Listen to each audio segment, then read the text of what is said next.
Every once in a while, I'll get a story that reminds me of the true evil that exists in this world. And I'm not talking about the evil that we can see. I'm talking about the evil that whispers in murderers' ears, that whispers in rapists' ears, the evil that makes us harm ourselves, that causes us to go mentally insane. I'm talking about demons. I'm talking about true evil. Tonight's submitter did not tell me whether I could use her real name or not, so I'm going to be calling her Elena. This happened to Elena when she was 16 years old, a month from when she was 17 years old. She's 20 now. She had just taken a job as an ILS specialist. If you don't know what that is, it's just basically somebody who helps people out who have cognitive or physical disabilities. Typically, someone her age wouldn't get a job like this, especially at the company she was working for. But her mom's boyfriend worked for the company and he was able to put in a good word, and she didn't even have to interview for the job.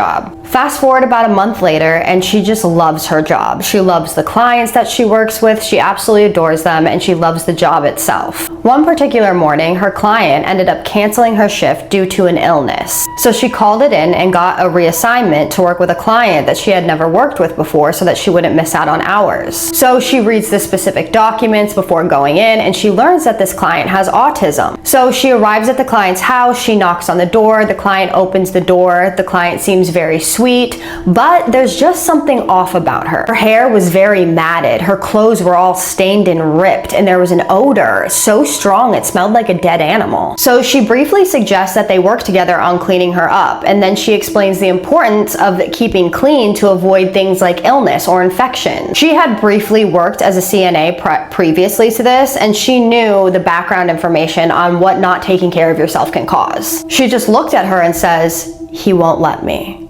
Now, Elena is pretty confused by this because she looked at her documentation, and her documentation did not say that anyone else was living in the home. In fact, it said that she was a pretty independent woman other than the fact that she had autism. So she asks her what she means, and the woman just shrugs her shoulders. And so she tries again, and this time the woman just turns around and goes and sits at the dining room table where some art supplies were. So she just follows her and sits down next to her, and she begins drawing. Now, she had noticed when she had passed the living room to go into the dining room that there was a full-length mirror in there, and it was very, very tall. She was about 5'8", and this had to be about 6 feet tall, she said. She also noticed that it had streak marks on it and a bit of crack marks at the top of the mirror. Now, Elena is not sure why she noticed so much detail passing by it, but she thinks it's because she just got an off feeling about it. Now, it's important to note that the chair that she sat down on ended up being in front of the mirror. So if she had turned around, she would have been able to see the living room and her reflection. Now,